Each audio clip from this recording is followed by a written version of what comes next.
Very few people will blurt out that they're not team players or that they don't deal well with change. Instead, job candidates have learned to respond that they're too loyal or maybe they care too much about doing a good job. But if it turns out that interview questions about shortcomings fail to reveal any actual important flaws, there is another very simple thing we can ask instead, and that is, what's your greatest strength? From KERA in Dallas, this is Think. I'm Krys Boyd. It's a radical idea, isn't it? That the qualities we're most proud of, that legitimately do contribute to our success, can also sometimes trip us up. My guest is a clinical psychologist, entrepreneur, and business coach. And over many years of helping talented people work past career roadblocks, he's come to believe that just about every advantageous personality trait can be a double-edged sword, especially if we fail to recognize them as such, which many of us do because human nature. Martin Dubin is author of a new book called Blindspotting: How to See What's Holding You Back as a Leader. He also has an article in Entrepreneur titled, Is Your Greatest Strength Actually Sabotaging You? Here's how to find out and fix it before it's too late. Marty, welcome to Think. Thank you, Krys. Looking forward to the conversation.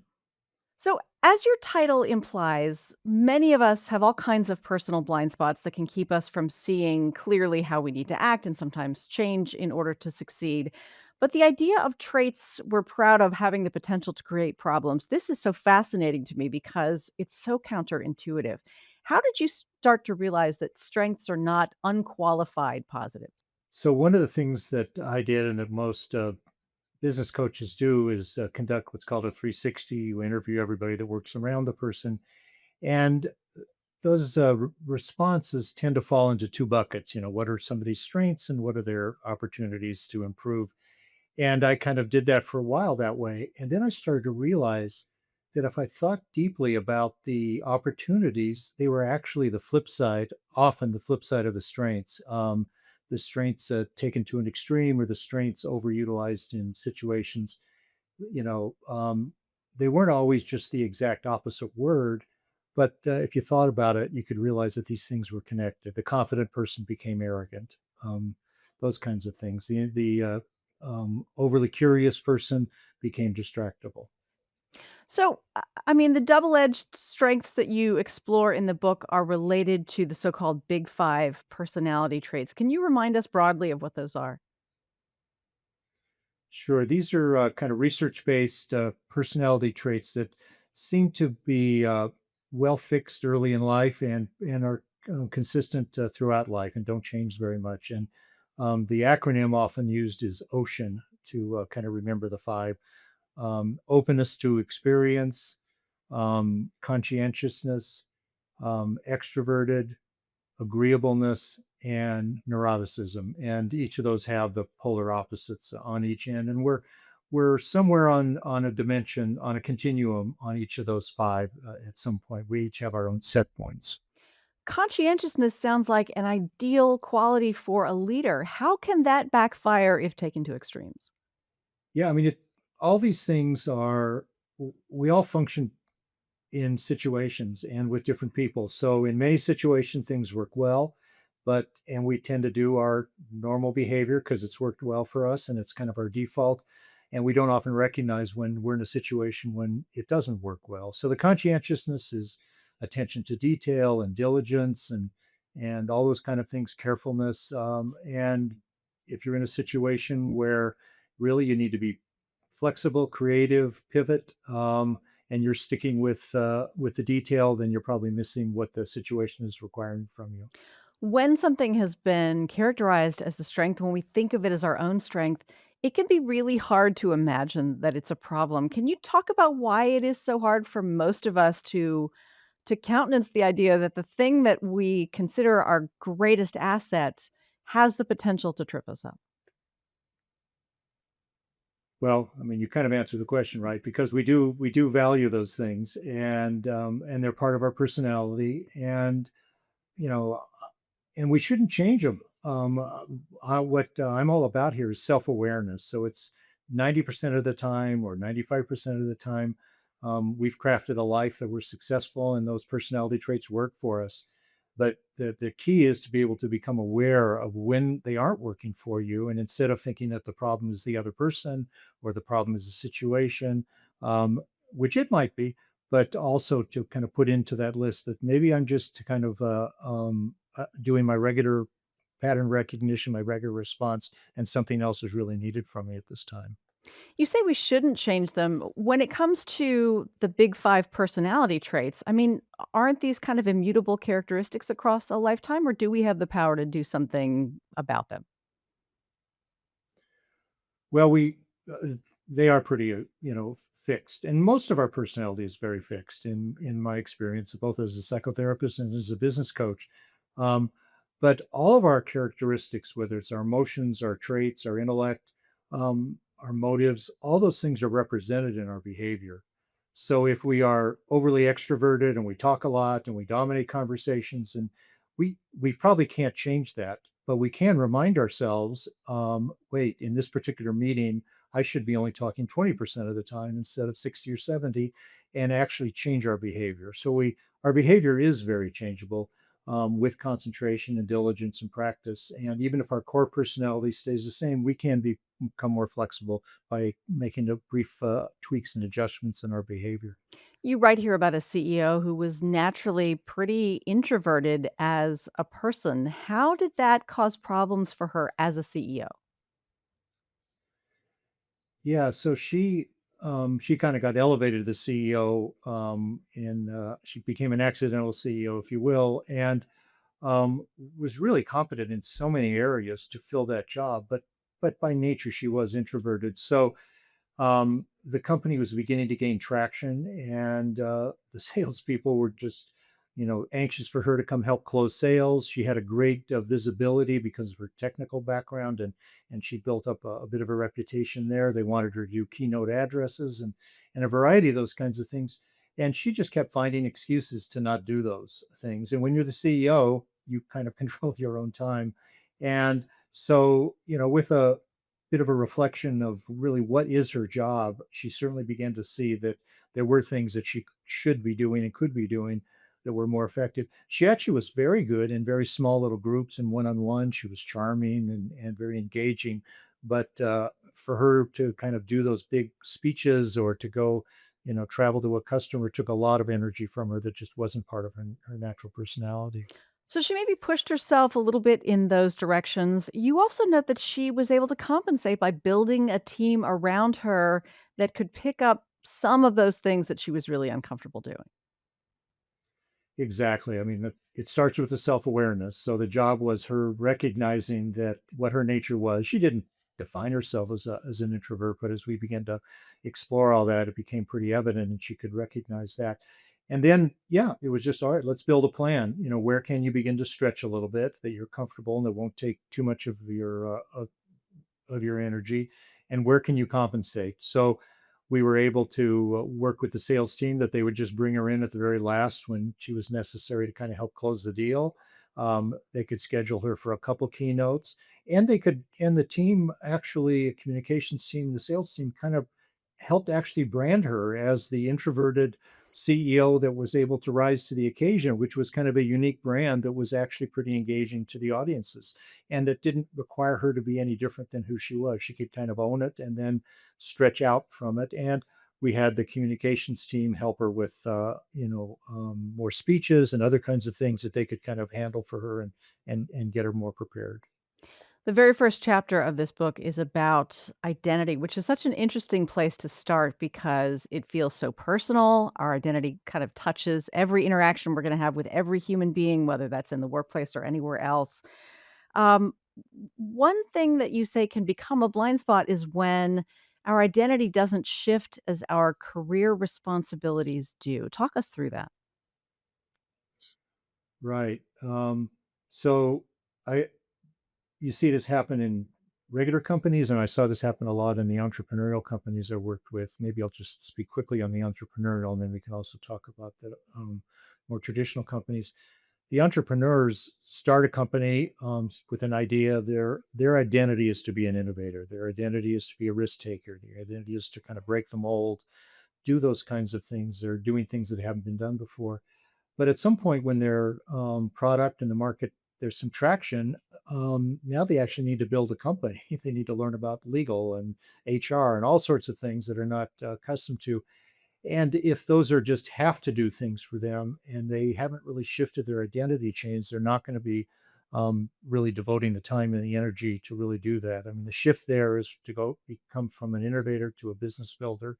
And then as the company grows even more, to become a leader. And at each of those transitions, there should be some sense of loss and grief of giving up that previous identity that you really liked and were attached to, or maybe deciding that, you know what, I don't want to change my identity. The role requires me to do different things, and I really don't want to do those. I want to stay with my previous identity. And so then, it's another decision about what to do then. And this happens in traditional companies when the subject matter expert becomes a supervisor or a manager, and then becomes a manager of managers, and then a leader of managers. And at each of those steps, the role demands are different, and the identity needs to shift to be able to adequately fulfill those role demands. That's so interesting because it suggests that we have some decisions to make when we're offered, say, a big Right. promotion. We've been great at doing something and therefore we're, bumped up to the next level. We won't be doing that actual thing anymore. We'll be supervising the work of other people. Some people may step naturally into this, and some people may never stop thinking themselves as kind of the doer as opposed to the manager. Right. And I've had clients that I've worked with that have tried out that new role and are unhappy and are struggling, even if they kind of do it in a satisfactory way for the company. They realize in their heart and in their gut it isn't fitting. And so then we have a real heart to heart about, what do you really want to do? Maybe you now are going to have to give up this higher salary or this career path that you were on in the company, and what are the other options that might be available to you that might really fit who you are and what will really kind of be more satisfying for you in the role. Are there ways that we can turn that decision into something that doesn't seem like someone is stepping back from a great opportunity? It's really hard to explain sometimes to other people that you don't want to be promoted to the next level, that you love being, in my business, a producer as opposed to, someone at the executive level. But the world sort of looks askance at that, like you didn't cut it as a manager as opposed to you chose not to be a manager.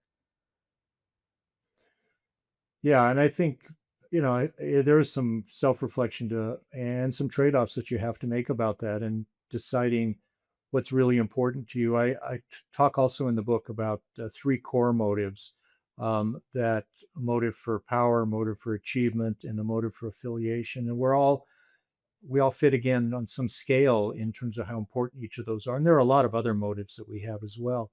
So the kind of reflection that you're talking about ends up usually in thinking, what really does drive me? What really is important to me? Um, and maybe it is an achievement motive, to remain in the current role and just getting better and better at that, rather than a power motive uh, to rise higher in the company. And so then, how can you really enhance and embrace that sense of achievement that's important to you? And maybe maybe you go on a speaking tour, maybe you write a book like I did, you do other kinds of things that fulfill that achievement motive, that can really make you feel fulfilled. Are the executives who come to work with you a self-selecting bunch? Did they decide and realize that they need help, therefore they're very much open to all this advice that you have? Or do you work with a lot of clients who sort of go kicking and screaming into executive coaching? Yeah, you're right, both. And on the former side, the ones that really want to get better, and they realize that that they don't really know their impact on others all the time. So often the request for those that want to kind of grow in their role is, could you do a 360? Could you interview people around me and find out what my brand is, where my strengths are, what people are frustrated with about me, where people see my career going or not. Um, and be able to then have a really thoughtful conversation about that kind of feedback and see where there are opportunities for them to grow. I've also been brought in by boards or HR leaders, and um, they kicking and screaming may be a little too strong, but it is a sense of, why am I here? And but once they realize that in talking to somebody like me, it's confidential, the details are kept within the room, and pretty soon, after 20 minutes or so, they reach for the Kleenex, and we're off and running to where they can find ways that this can be a growth experience for them. Marty, a few minutes ago, you talked about working with executives and doing a 360, talking to their colleagues, their direct reports about their experiences with these people. You write about a woman you call Elizabeth who very much wanted to be in the top spot at her company. You discovered, having talked to people she worked with, that the identity she'd built for herself, the brand she had built, was that she was the greatest, most loyal number two, and that that was her ideal role. How did you work with her on this? Yeah, so that it had been the ideal role and it had fit her. She had wanted that, but her own sense of where she wanted to go in her career had changed, and she was wanting that top spot. And I had worked with the company about picking a president of a division, and she wasn't. And I'd interviewed her as part of that about the people who were in competition for that role, and she wasn't even considered. And that was her question: was why wasn't I even considered for that? And as she started to describe herself, as a psychologist, I learned you listen very carefully to the first thing people say when they start to talk about themselves, because they really are telling you who they are and how they see themselves. And she described herself as the invisible glue that kind of kept things together, that she could see things before they really happened and go and fix them. And her boss would never even really know it was a problem. So she basically was telling me that she was invisible. And so no wonder she wasn't thought of for that next role. And when I did the 360, that's what people said about her. It's like, I don't know what she wants to do with her career. She's phenomenal, and she's got all this talent. And she seems to be kind of satisfied with where she is. She doesn't have much runway ahead of her. I don't see the growth potential. And so that was her brand, the executor, the one who was invisible behind the scenes to get things done. And so what we needed to then do was do a new brand, just like you do with products. And first was, does she have the capability to get into that next role? And she definitely did.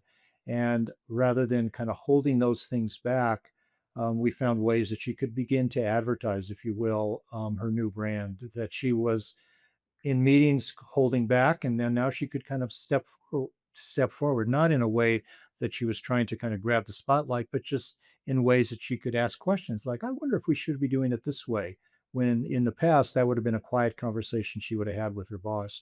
And so people then began to see her as the kind of as the next role. That what I tell people that want to do this, act as if you're in that role. What would you do if you were already in the role? And getting your mind around that as if is a way for you to begin to practice the new behaviors and advertise them to the people who count. You alluded to this briefly earlier, but I want to go back to motive. How does it happen that some of us are not entirely clear about what our motive is in doing the work we do? Yeah, motives are really deeply buried within us, and at the point of fight or flight, we know right then what our motive is, right? It's very clear. And that often happens when things are very, very stressful or very tense. Our vision becomes very tunnel, and a singular motive will come out. But many times we're motivated by several different things, and those multiple motives kind of overshadow each other, and we may or may not be aware of them. I had one HR leader tell me about the leader that every time he would step up in front of the team for a team meeting. He thought he was giving really good information and rallying the team and so on. When all the people saw was he just couldn't wait to be under the spotlight Mm. and have the microphone in front of him, and so he was motivated by that fame and that sense of attention. When in fact he thought he was being motivated by motives of being able to help the company move forward. Why is that validation motive particularly potentially toxic for leaders? Well, everything a leader does is communication, and they're in a fishbowl all the time, and people are always paying attention to what they're doing and trying to interpret. I mean, that's how we all, the boss has got some power over us at some level, and so we all want to kind of check: is he having a good day, or is she having a good day, or am I on the right side or the wrong side? And so leaders often I mean, it's very uncomfortable, but you really need to be aware that you're communicating all the time, and especially your nonverbals are really communicating all the time. And they probably are communicating who you really are, at least at that moment, in terms of what's important to you. And so this can be a way to help everyone, leaders as well as anyone in the company, get in touch with what is important to you, and in particular situations, what does motivate you. You also talk about blind spots in the realm of our emotions, which is really interesting. What is the most constructive way a leader ought to use emotions in the workplace to sort of make decisions? Yeah, it's I talk in the book about 5 kind of steps of getting, more strategic about your emotions, and that's the ultimate goal. Is emotions they just are data, they're just part of who you are. Some people in business just wish they would all go away and weren't there, but, that just is not the case for all of us. And so with awareness, you can modulate your emotions. You can decide you're not going to not feel something, but you can decide, as I said earlier, about how you express that.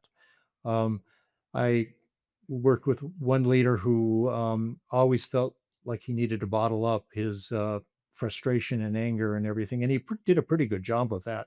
But he got feedback from one of his associates. She said, "Stop screaming," and he says, "What do you mean? I'm talking in a very modulated voice." She said, "Your face is screaming." Hmm. And so being able to begin to be aware of that and then own it and find ways to be able to use it. I mean, maybe he did want to scream at a particular moment, right? He wanted to make a point that this is very important, pay attention. And if he's aware of that, he could say, I'm going to let my emotion out a little bit right now. Or in another situation, he might be feeling that and feeling like I really need to not show these kinds of things. Or if they're showing a little bit, maybe just kind of mention it and then move on so that he kind of owns it and not tries to hide it, because our emotions do come out. We Other people do recognize them. So, where's the line between constructive emotional self regulation and bottling everything up?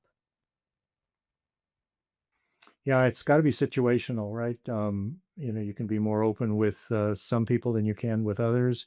Some communication is really behind closed doors, and some is more out in the open. So, being very attuned to the venue and the people in terms of what you show.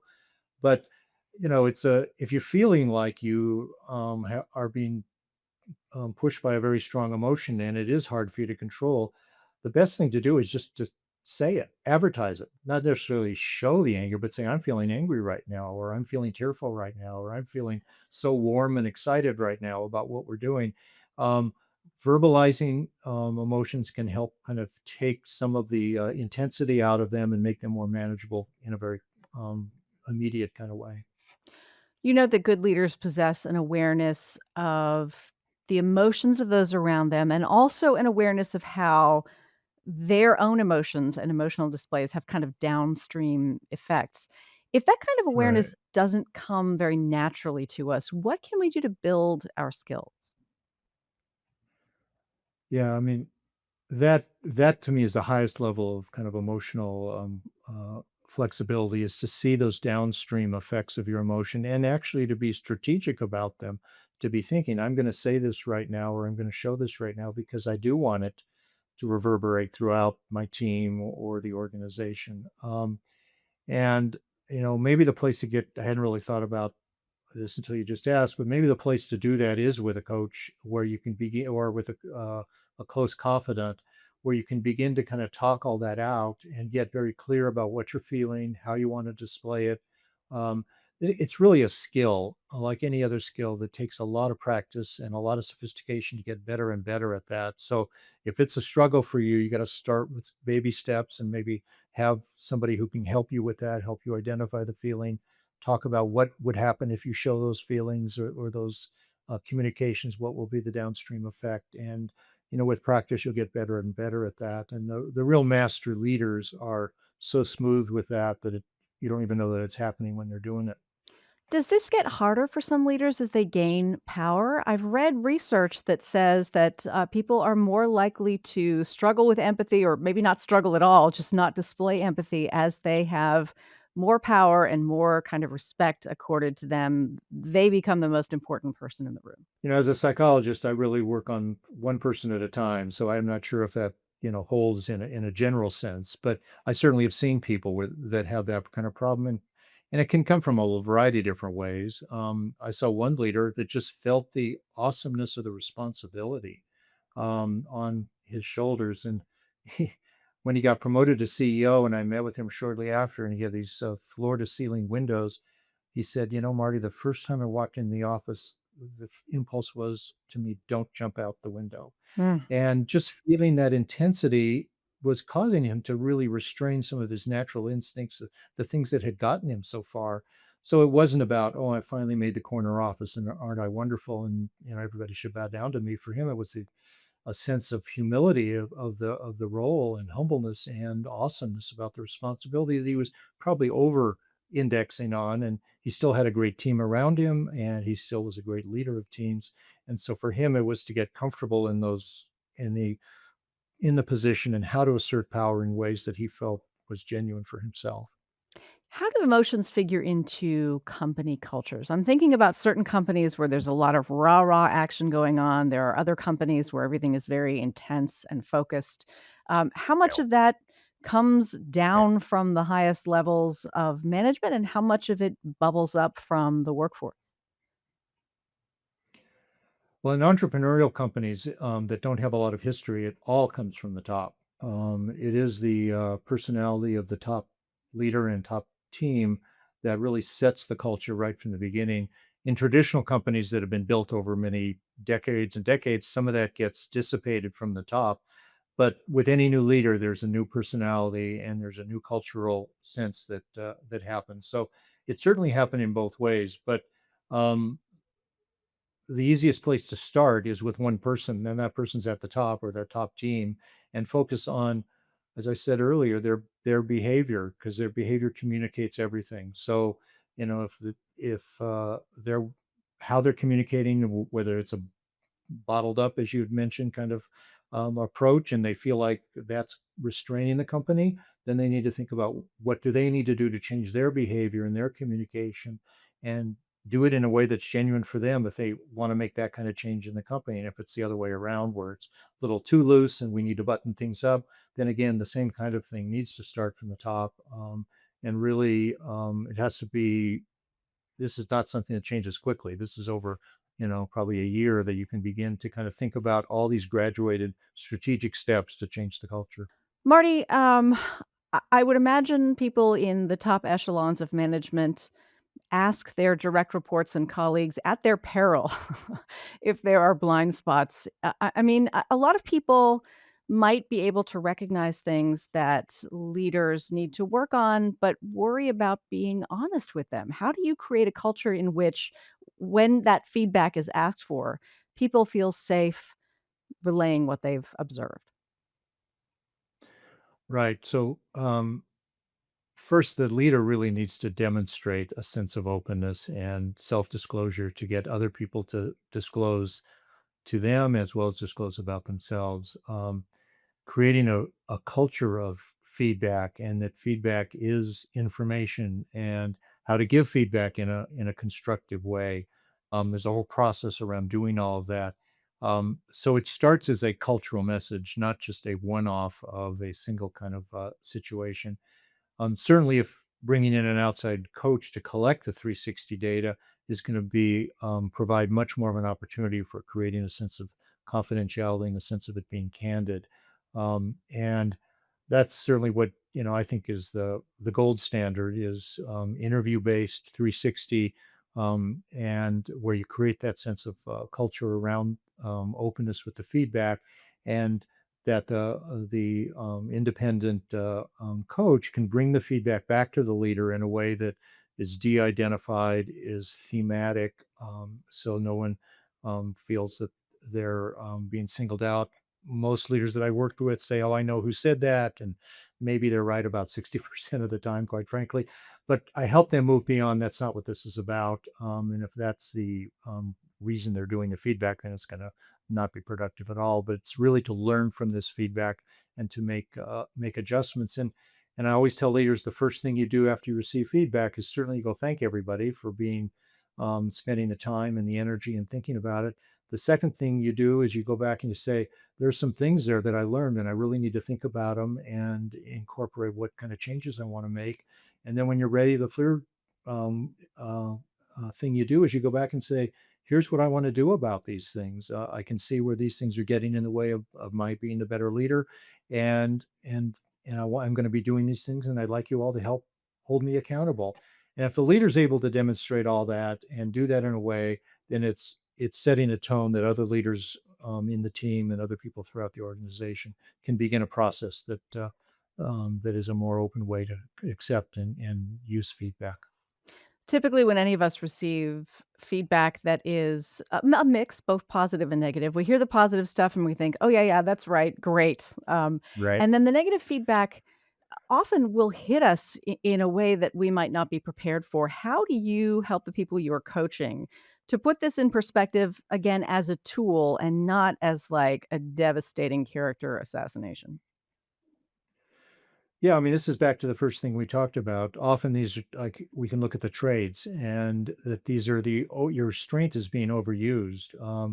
I often tell people, just think about what you think your strengths are. You're organized, you're confident, you're decisive, and put the modifier TOO in front of it. What happens when you're too organized? What happens when you're too confident? What happens when you're too curious? And so then it takes some of the sting out of it. They really see that it is their strength, but that they are overplaying it or that it can become a problem. And so I really avoid the word weakness. I don't think it's appropriate and it's just not useful. So we all do have some gaps, and if you like we talked about the introverted leader, learning what those gaps are and finding ways to compensate for it, or surround yourself with people that can fill the gaps, and then focus on those strengths that are getting in the way. Um, this isn't about transformation. I really dislike that word. This is about making small tweaks. If you think about athletics, where coaching comes from, these are athletes. The more elite they get, the more coaching they get. And these are about making small changes. The skier who can bend a little in the knees a little bit more, the golfer who can change their grip a quarter of an inch, and all of a sudden they get an extra 10 yards on their drive. So these are small tweaks, practice in making those changes. And so we're not trying to change anybody's personality. Marty, your chapter on intellectual blind spots, I think, might surprise people. We generally assume the smarter the manager, the leader, the CEO, the better. But you note that smart can mean very different things. So talk about that. Yeah, as a psychologist, my field is probably as responsible as anybody for over fetishizing IQ, and that's what goes. We're focused on that in school in terms of achievement and good grades, and that is certainly one part of intelligence. I call that horsepower.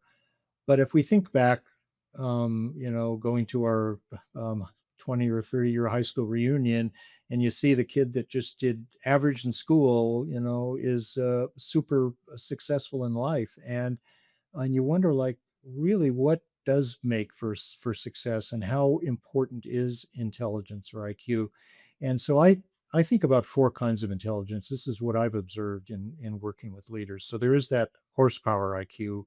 Um, then there are people that are just very fast on their feet. Processing speed is what I call that. They're very smart in terms of analyzing data, but they're able to make decisions quickly, see what's important, and articulate it and move on. um, and then the third area I think about is creativity. Sometimes these are the people on the team that are making comments that everybody is like, Are you talking about? That has nothing to do with where's the relevance in what we're talking about." But yet that person is picking up on some connections that other people don't even see. They're thinking out of the box. Why does there even have to be a box in the first place? And so if a leader recognizes they have somebody like that on the team, they can stop and say, "Help, please explain, what are you seeing here?" rather than seeing it as a distraction. And then the fourth intelligence, I call street smarts. These are people kind of head on a swivel. They are noticing everything that's going on around them. There's a part of emotional quotient, EQ, in this, and just data gathering and very quickly being able to look at and recognize patterns. And very few of us are high in all of those. And I think as a leader and as a builder of a team, you want to have team members that represent all four of those types of intelligence to really make the best decisions overall. So I think the goal here is to kind of recognize where you fit on those different dimensions, and then look for people that are different than you that maybe have other strengths, and together you're going to be able to come up with the best decisions and the best judgments. What have you learned about helping leaders welcome these different kinds of intelligence onto their teams without feeling threatened by the fact that someone that you've brought on the team is, better than you at a particular task or at understanding a certain aspect of your business?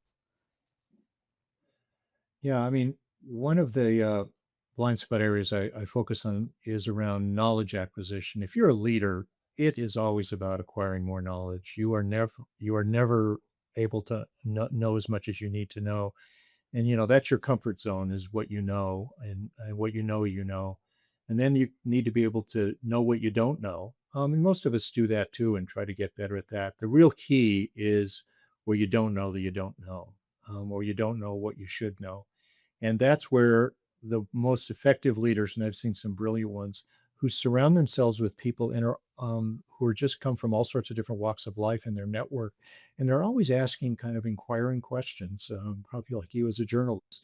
What's going on here? And they're really doing that because they know they just need to know more information. I work with one leader who would walk the building and talk to frontline people and everybody, and they all knew him by name. And I thought he was just being friendly at first, but he always asked questions like, what are you working on? What's frustrating you? What are you curious about? And he was getting data that would not filter up to him normally, and that he was gathering information that he didn't know, and he was just so skilled at that with both consultants as well as people within his own company, and his knowledge acquisition. What is this phenomenon you call the paradox of strategic thinking? There are a lot of books about what is strategy, but I found it really difficult to figure out who is a strategic thinker. I had one leader ask me to evaluate his number two, and he commented about, well, he's just not a strategic thinker. And I was thinking, like, you are probably the least strategic thinker I know. And so it made me think, like, what really is being a strategic thinker? And I came to an operational definition, which is if you are thinking about what your boss is worried about, if you are thinking about where they sit and what they're viewing and what's important to them, then you're probably going to be seen by that boss or the people at the level above you as a strategic thinker. And that strategic thinking is asking why and what questions, not how and when and where questions. So it's, why is this happening? Why isn't this happening? What are we doing? Why are we doing that? Why aren't we doing that? And toggling back and forth between those why and what questions, and really getting curious about that, not moving to execution, not moving to the, as I said, the when and the how and the where, and being able to become a thought partner with the level of people above you is a way that you begin to demonstrate that you have strategic thinking. Are there good ways for leaders to recognize that if they're following someone else in the same position because that person has retired, moved on for whatever reason, there will be things that the new leader does that the old leader didn't, and vice versa, some of which will work really well for people who work in that company, some of which won't. And underlings in that company are going to be adjusting at the same time the new leader is adjusting to this role. Yeah, I think there's a couple steps in what you just mentioned. Every role has requirements of the role, and they're usually a very small set. I talk in the book about what only the CEO can do, and I list 5 things that only that role can do. Um, and you need to be doing those 5 things, and then you can add a whole bunch of other things after that. And that's true of any role. So it's being very clear that only somebody you can, there are only the people you can make certain decisions. Only certain people will talk to you in your particular role. And being very clear about what those things are, and then after that it comes to what you're good at, and other things that you want to pay attention to, um, And I think, all leaders stepping into a new role need to kind of hand out, here's the operating manual on me. I like things ahead of time, or I'm fine with last minute decisions, or, I like my PowerPoints aesthetically beautiful, or I don't care at all about that. So, you can handle a lot of questions that people have about the new leader by being very clear, again, back to self awareness about who you are as a leader, and be able to kind of, I'll explain that over the first 90 days of why of you being in the new role, so that people know how to relate to you. The last area of potential blind spots to address here is behavior. And before I get into questions about that, I want to know if you ever have an opportunity as an executive coach to actually be a fly on the wall and observe the people you're working with and what you're looking for.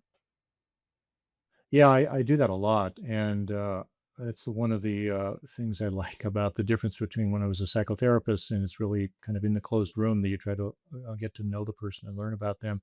But I will walk the halls with the leader as we're talking about it. I'll sit in on meetings and observe. With technology now, there's all sorts of ways to be able to be present in meetings and get good information about how people are showing up.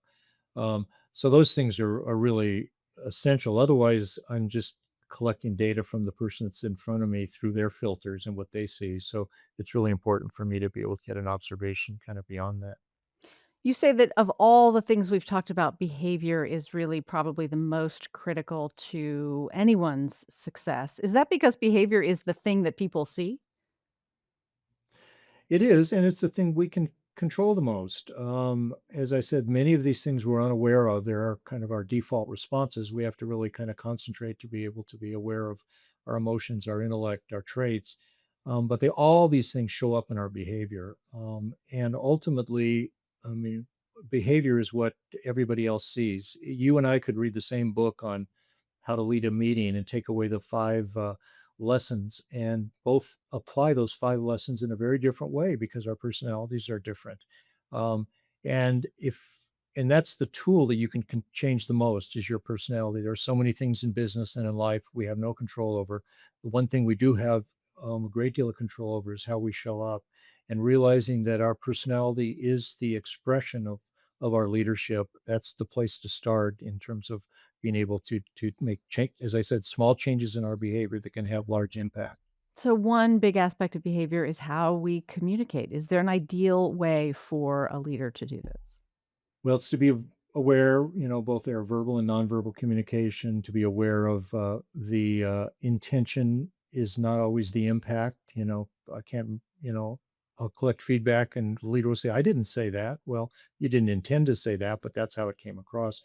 So being more and more kind of careful and aware of all those kinds of things. There's a tool though that I think is really important. It's called meta communication, to be able to communicate about the communication. This often is really effective in difficult communications. And instead of just going into the difficult communication, maybe a performance review and kind of diving in, to be able to frame it in the beginning by saying, we're going to have a difficult conversation. It's going to be difficult for you, probably. It'll be difficult for me at times. And I just want to acknowledge that.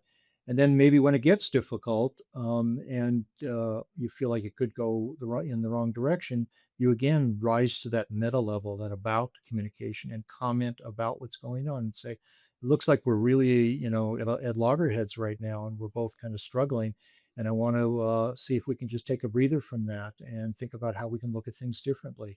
So any way that you can use that meta communication is a very effective way with especially difficult conversations.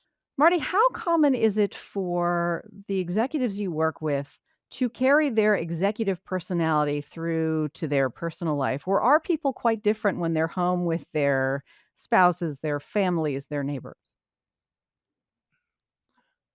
I mean, I think we are who we are, and our personality does carry no matter kind of where we go. But you know, there are. So I would think that a domineering leader is going to be domineering at home. And the more, again, kind of like my earlier example, the more you can be authentic in who you are, you shouldn't really. I mean, behaving that differently. I mean, obviously, work is different than home and play, but the core personality should be there. Um, But I had one leader tell me in terms of kind of feedback that every step as he rose in the organization, people became less and less open with feedback for him because of that power differential. And that by the time he got to be the CEO, only his wife and kids were the ones who were able to tell him when he screwed up. Hmm. That certainly speaks to a level of self-awareness on his part. Right, exactly. And the fact that he's the one that had brought me in to kind of help him with his communication and his ability to create an environment of feedback, an environment of openness at work.